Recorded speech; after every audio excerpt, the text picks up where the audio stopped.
Olá, amigos e amigas, muito obrigado por acessar o canal Ramilfo Ensina. Quem foi Joel? O que o profeta Joel tem em comum com o profeta Joseph Smith?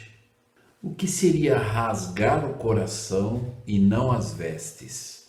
O que Joel ensinou que se assemelha com a parábola das 10 virgens?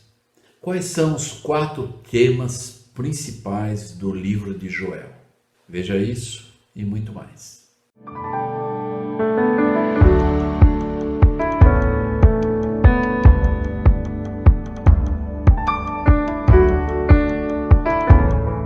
Olá, amigos e amigas, muito obrigado por acessar o canal Ramilfo Ensina. Então, nessa segunda parte da aula do Vem Segue-me dessa semana, a primeira parte da aula nós estudamos o livro de Oséias, e essa segunda parte da aula dessa semana nós vamos estudar o livro de Joel.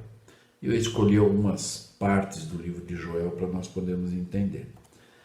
A primeira coisa, só relembrando, como nós vimos na primeira parte dessa aula, em que os livros da Bíblia são divididos por assuntos, né? Então, o livro de Oséias e de Joel está na última prateleira do lado esquerdo, que são, na verdade, considerados profetas menores do Velho Testamento.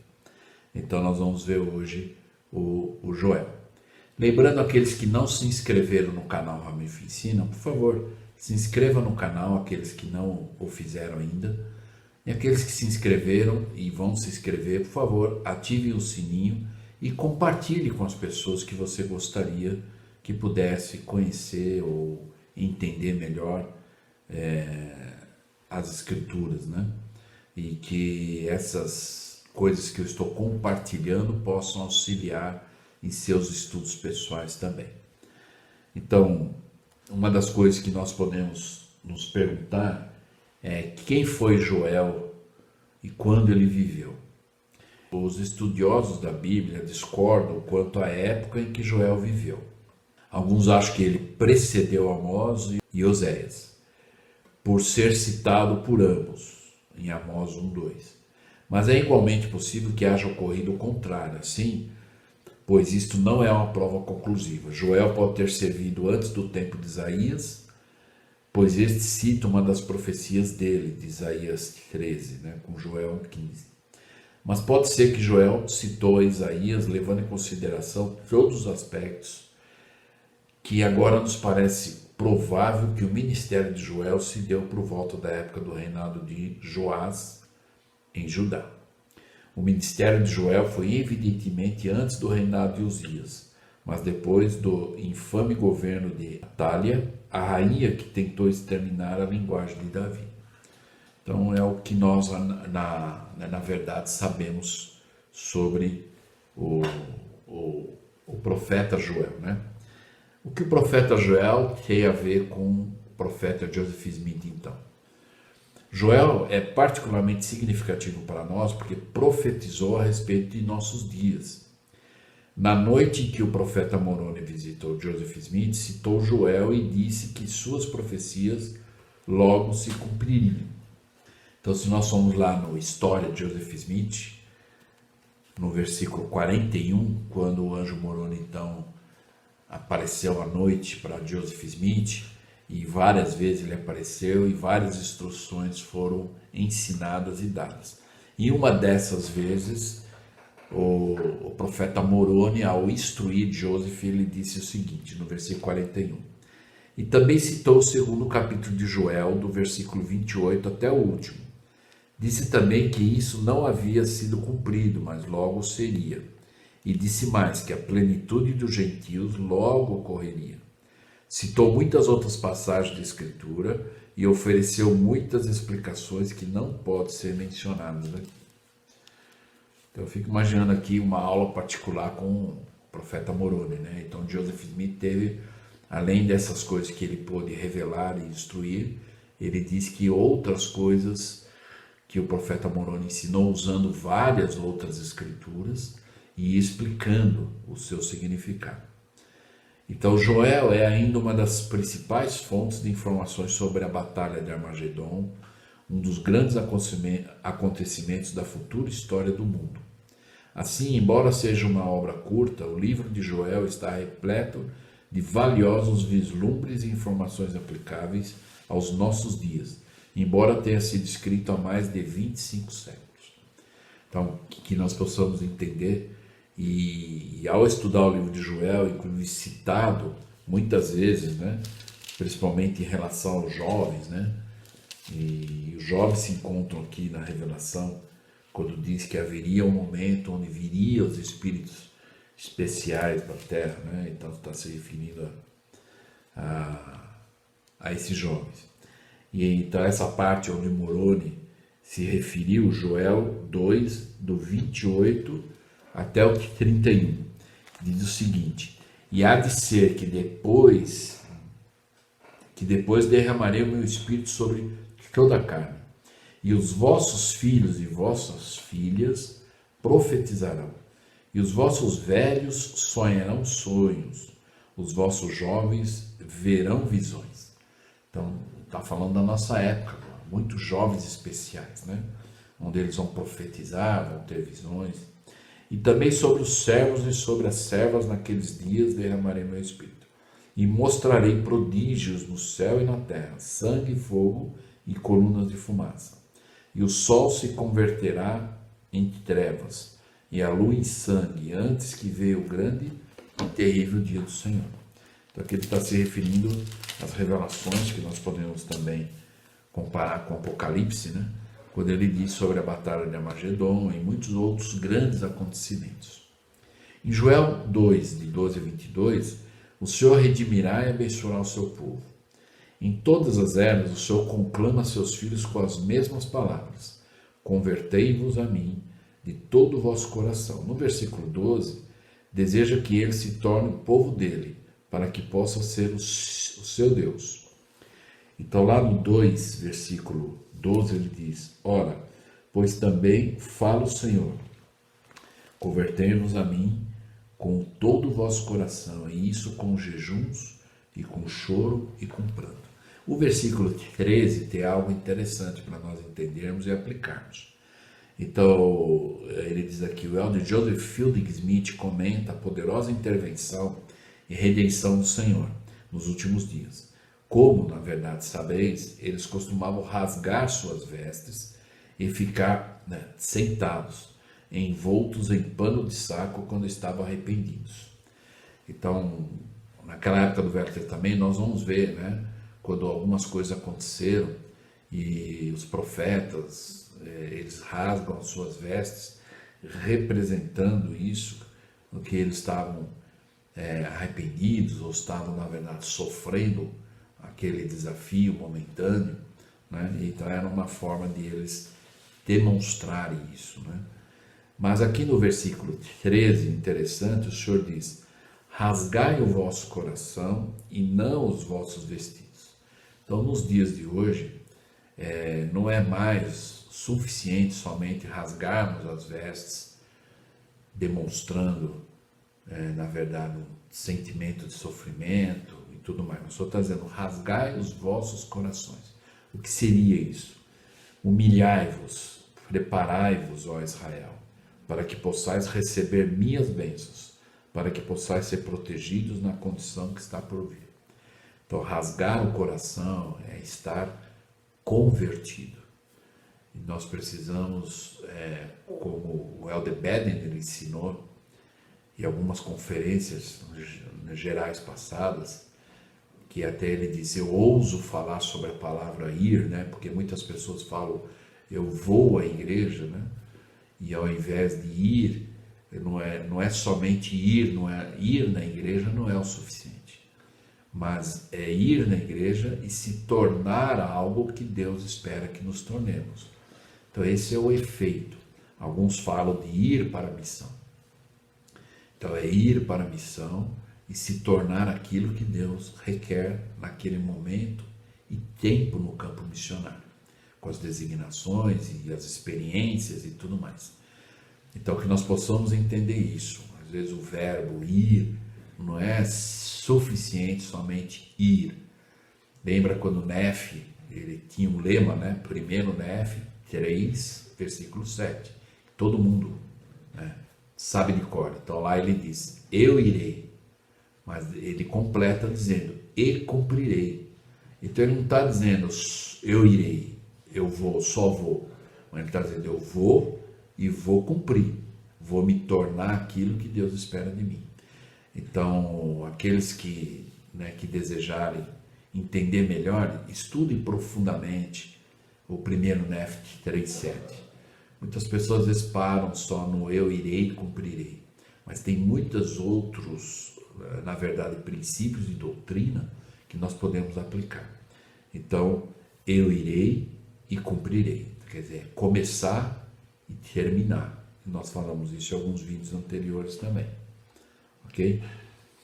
Então, essa metáfora do noivo e noiva, porque em Joel 2, no versículo 13, foi o que nós falamos agora, que ele fala, rasgai o vosso coração e não as vossas vestes, e convertei-vos ao Senhor vosso Deus. Então é isso, não é só suficiente ir, eu vou falar com meu filho, mas eu vou falar e vou ajudar ele, e vou ser o exemplo, e espero que ele possa ser obediente e escolher o caminho certo.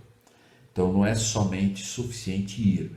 Por isso que o Senhor diz, rasgai o vosso coração e não as vossas vestes, e convertei-vos ao Senhor vosso Deus.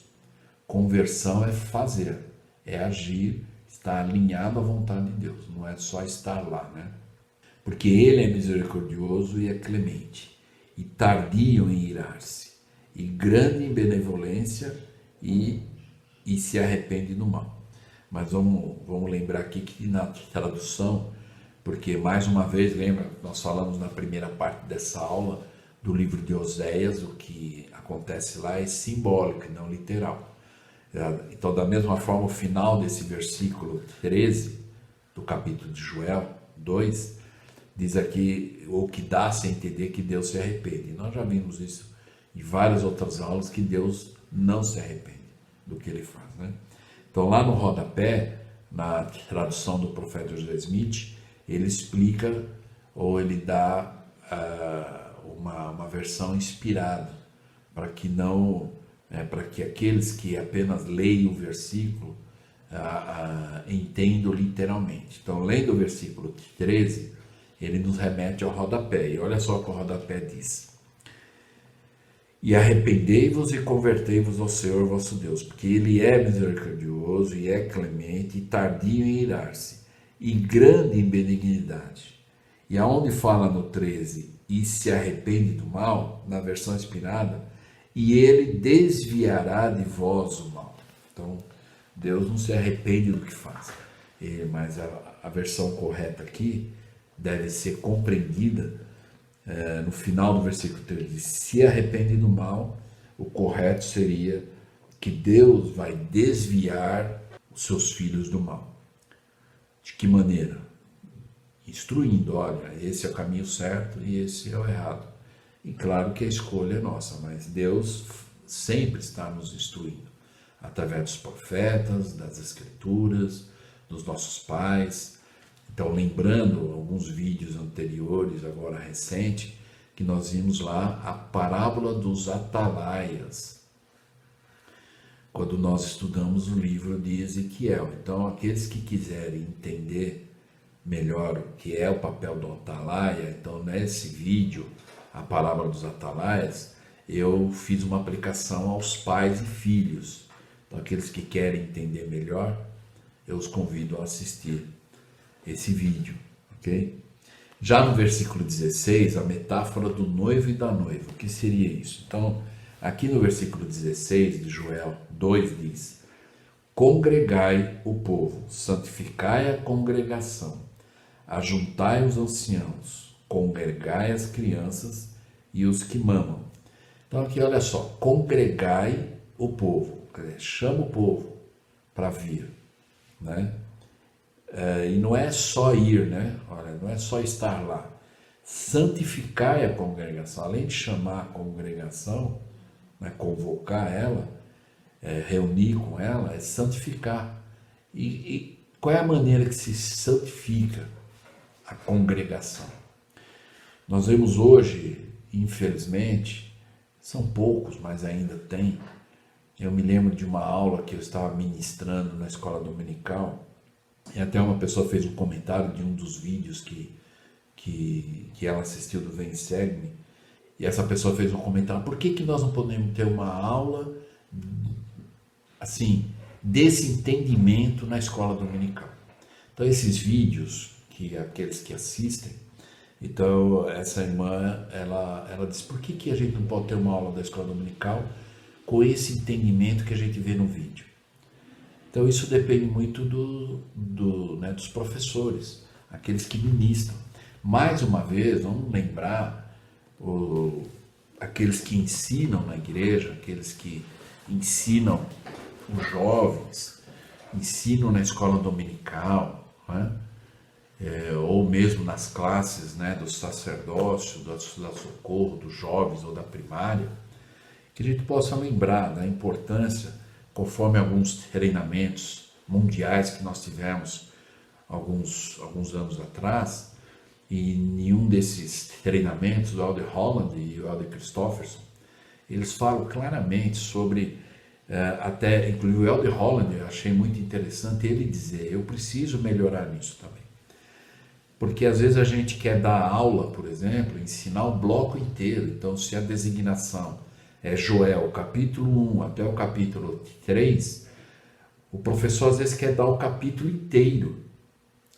Então, às vezes não sobra tempo. Imagine uma escola dominical com uma aula de 45 minutos a 50 minutos, e essa aula da escola dominical, você querer dar o bloco todo, você não vai ter tempo para realmente permitir os alunos perguntarem, compartilharem, testemunharem, porque você vai dar o bloco todo. Então, nesse treinamento, o Elder Holland e o Elder Christofferson, eles dizem que nós precisamos aprender a ensinar um princípio ou dois muito bem ensinado na sala de aula, do que a gente querer dar a aula toda no bloco.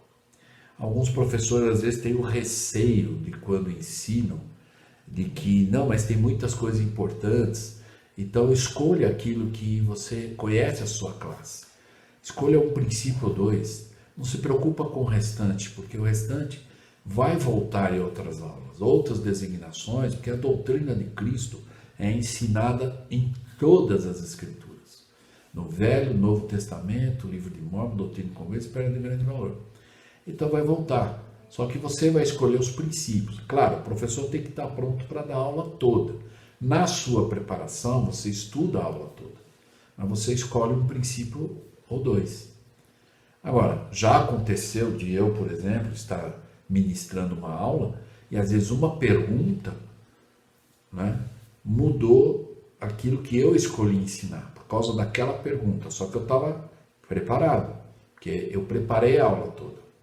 E por causa daquela pergunta, e que era importante e ajudou a classe toda, uma pergunta de um aluno, conforme o Elder Scott ensinou, quando um aluno faz uma pergunta, é solo sagrado. Agora, o professor precisa estar pronto para ensinar. Ensinar de que forma?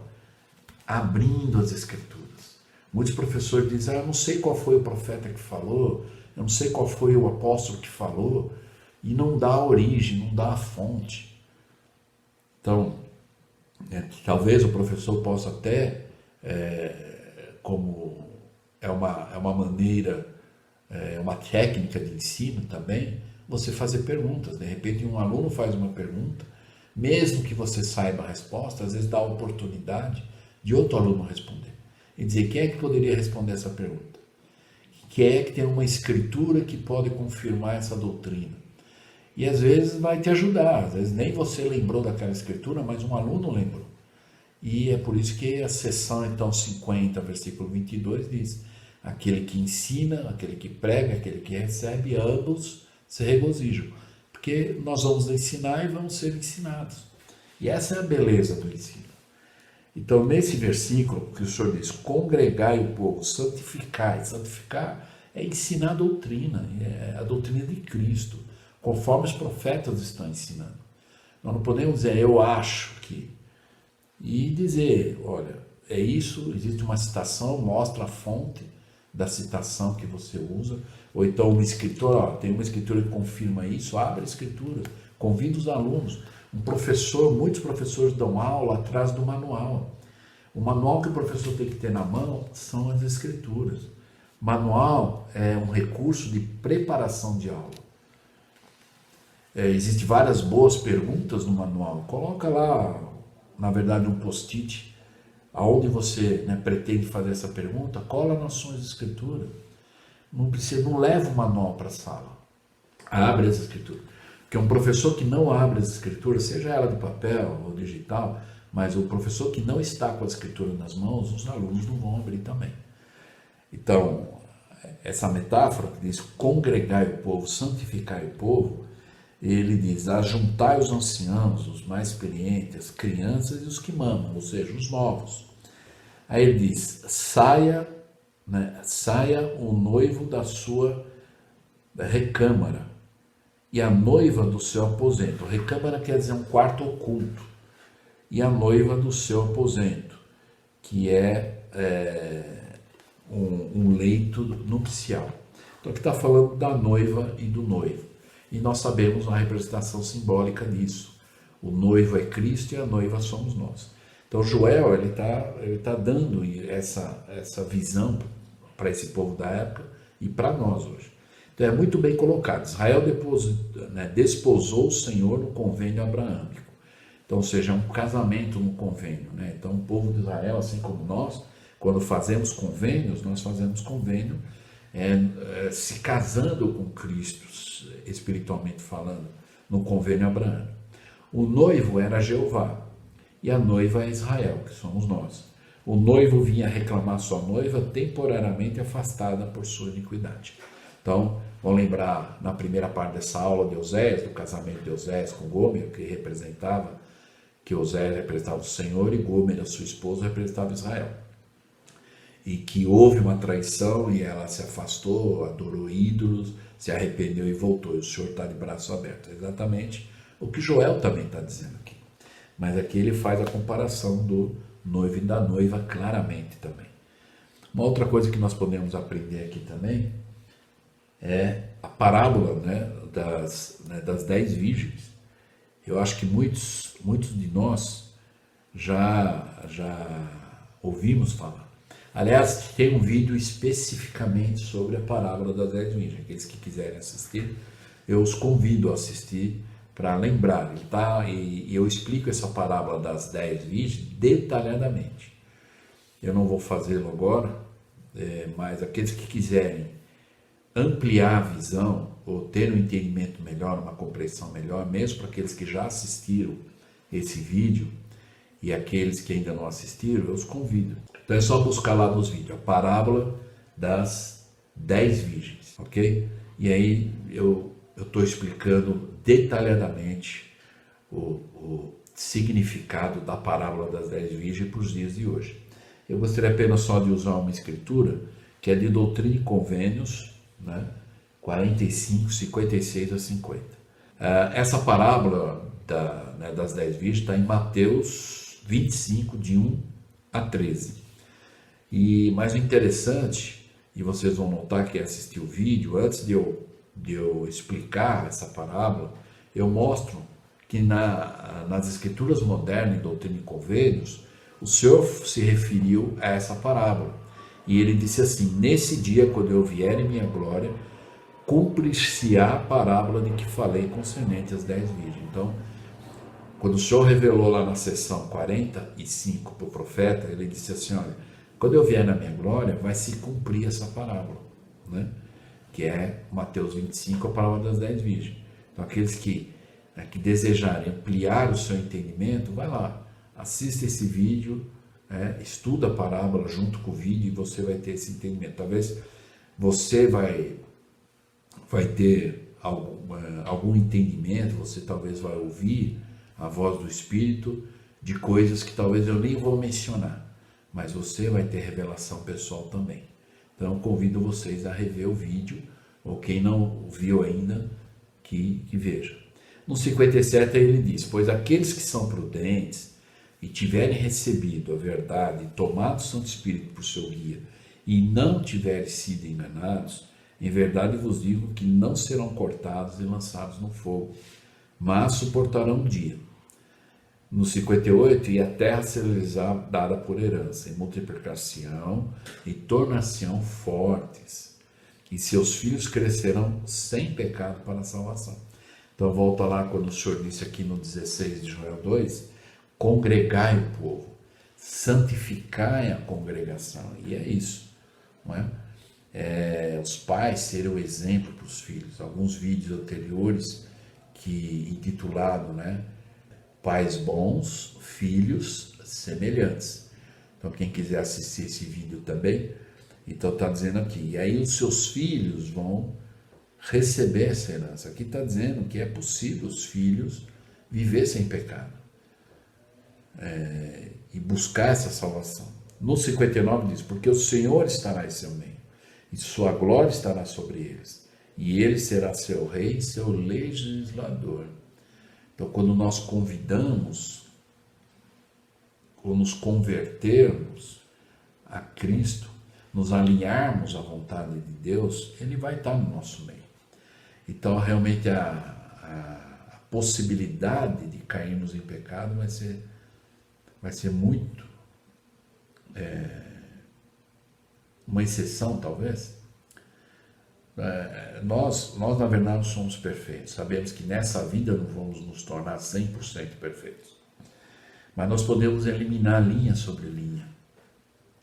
Nós podemos aumentar essa perfeição. Talvez alguns, mas eu não sou perfeito. Mas vamos parar para pensar linha sobre linha. Hoje, aqueles que cumprem a palavra de sabedoria da maneira que deve ser, por exemplo, se alguém oferece para você o cigarro e você já escolheu nunca fumar, ou se você fumava e deixou de fumar, e agora você disse, não, eu vou viver esse convênio. E alguém agora convidar você, e você diz, não, eu já decidi, nunca mais eu vou fazer isso. Nessa linha você já está perfeito. Ninguém vai te levar você a voltar atrás, a regredir. Então, alguns aspectos, só que nós temos que notar linha sobre linha. Na verdade, a perfeição não é da noite para o dia. Ninguém se torna bom em algo que faz da noite para o dia. É um pouco aqui, um pouco ali, vai se aperfeiçoando. E aí chega uma hora que você domina algo. É linha sobre linha. Tem algumas coisas que ainda temos que trabalhar muito, mas outras você já assegurou por questão de escolha. Lembra que o Daniel, nós estudamos na aula passada, o livro de Daniel, onde diz que ele resolveu no seu coração não se contaminar com a comida do rei. Então, resolver no seu coração. Aquilo que você já resolveu no seu coração, muito dificilmente você vai voltar atrás. Muito dificilmente você vai cometer o erro. Então, é possível ser perfeito linha sobre linha? Não vai ser, na verdade, 100% nessa vida, mas é linha sobre linha. Ninguém pode imaginar que, não, quando atravessar o véu, eu vou trabalhar a minha perfeição. Ela começou agora, começa agora, para aqueles que entraram na igreja, aqueles que receberam o convênio, aceitaram, não estão somente indo na igreja, mas estão convertidos na igreja. É a linha sobre linha. Então tem muitas coisas que nós já vencemos, e tem muitas coisas que ainda precisamos vencer e nos aperfeiçoarmos, ok? Espero que possa ter ficado claro isso. No versículo 60 ele encerra, e agora, eis que vos digo que nada mais vos será dado saber concernente a esse capítulo, que ele se refere à parábola das 10 virgens, até que o Novo Testamento seja traduzido, e nele todas essas coisas serão dadas a conhecer. Então nós sabemos que houve a versão inspirada do profeta José Smith. Para quem lê lá e estudar Mateus 25, vai ver que tem algumas coisas que, se ler só o que está lá, literalmente, talvez crie um pouco de confusão. Mas na versão inspirada, nós vamos entender o que o Senhor quis ensinar com a parábola das 10 virgens. E eu garanto, eu presto meu testemunho de que é algo assim, como o próprio Senhor diz em várias parábolas que ele conta, E essa é uma delas, que o reino do céu se assemelha a isso. Quer dizer, exatamente o que ele está contando na parábola é o que é lá no reino de Deus. Então, que nós possamos aprender. Então, existia as virgens, as 10 virgens, né? 5 eram prudentes e 5 eram insensatas. Quem é que representa as prudentes e quem é que representa as 5 insensatas? Lembrando que essas 5, elas eram todas do convênio. Não tinha nenhuma que não era do convênio, todas eram do convênio. Mas a perseverança, né, que é uma das coisas que conta também como o princípio aplicável nessa parábola, é importante. 5 puderam e foram consideradas prudentes e puderam entrar na casa do noivo, e as outras 5 não. Deus também é pontual. Deus avisou, a porta vai fechar. Se não estivermos prontos, nós aprendemos na aula anterior sobre metas, fazer metas, de você começar, aprender a começar e terminar. Então, na nossa vida, em vários aspectos, nós podemos usar, não é? Estar prontos, estar com a nossa, né, lamparina acesa, com a nossa lamparina cheia com azeite. O que representa esse azeite na lamparina? Vejam lá o vídeo, né? A parábola das 10 virgens. E aí vocês vão entender detalhadamente o que seria esse azeite como aplicação na minha vida hoje, na minha família e na minha vida pessoal. Eu convido vocês a ampliar a visão e assistir esse vídeo também. Encerrando então o livro de Joel, nós vamos ver aqui, na verdade, 4 aspectos, né, para nós podermos entender o resumo desses 3 capítulos de Joel. Joel são 3 capítulos só, curtos, mas ele resume exatamente nisso. A mensagem de Joel é muito importante para nós, santos dos últimos dias. Embora use metáforas não muito familiares para nós, hoje ele trata claramente de 4 temas principais. Primeiro, o lamento sobre a devastação da terra pelos grandes exércitos, simbolizado pelos insetos e outros julgamentos. Então nós vamos ver aqui, no capítulo 2 de Joel, no versículo 24, por exemplo, onde ele fala: e as eiras se encherão de trigo, e os lagares transbordarão de mosto e de óleo. E ele diz, no 25, e restituir-vos-ei os anos que comeu o gafanhoto, a locusta e o pulgão e a lagarta. Aqui ele está falando dos gafanhotos, locustas são uma espécie de inseto, o pulgão também, a lagarta é uma larva, né, que come a plantação. Espiritualmente falando, ele está dizendo aqui que ele vai nos restituir daquilo que os anos que o gafanhoto ele comeu da nossa plantação espiritual. Existe um discurso do presidente Kimball, que aqueles que quiserem estudar podem buscar, intitulado Os Anos Consumidos pelos Gafanhotos. Aqueles que quiserem ampliar a visão em relação a isso, o que representa simbolicamente isso que Joel está dizendo, que aí o Senhor disse que a nossa plantação iria ter muito trigo e tudo, mas viriam os gafanhotos, a locusta, o pulgão e a lagarta iam consumir isso. Agora, nós podemos permitir ou não. E o que seria os gafanhotos consumirem as nossas bênçãos, espiritualmente falando? Então, estude esse discurso do presidente Kimball. O presidente Kimball, então, nos ensinou. Discurso intitulado Os Anos Consumidos pelos Gafanhotos. Quem quiser receber também esse discurso em PDF, por favor, entre em contato e eu posso mandar. Mas, por favor, quando você me escrever nos comentários do YouTube, me mandem um e-mail, tá? Ou uma mensagem no meu WhatsApp, para que eu possa enviar esse PDF para vocês, quem quiser receber. Quem quiser procurar esse discurso também, pode procurar nos dispositivos da igreja, É um discurso antigo, mas é muito bom para nós podermos entender como eu posso evitar, permitir que os gafanhotos espirituais consumam as minhas bênçãos. Ok? Na verdade, né, resumindo esse capítulo de Joel, a segunda parte do tema é a destruição do exército de insetos e renovação das bênçãos espirituais materiais. Terceiro, derramamento do Espírito de Deus sobre toda a carne, sobre todos os habitantes da terra. E quarto, julgamento das nações e livramento do povo de Deus. Então, olha só que interessante que o Senhor mostra, sempre está mostrando o caminho.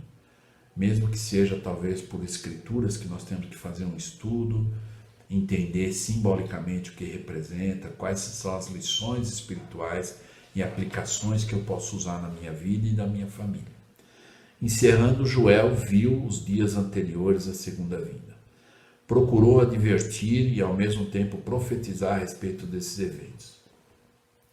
Então, visto que Moroni citou parte do livro de Joel, de Joseph Smith, dizendo que não havia sido ainda cumprido, mas logo se realizaria. Convém que estudemos minuciosamente a mensagem e aprendamos o que devemos fazer antes que chegue o grande e terrível dia do Senhor. Então, que nós possamos estudar, buscando as aplicações, buscando realmente a revelação para cada situação e desafio da nossa vida.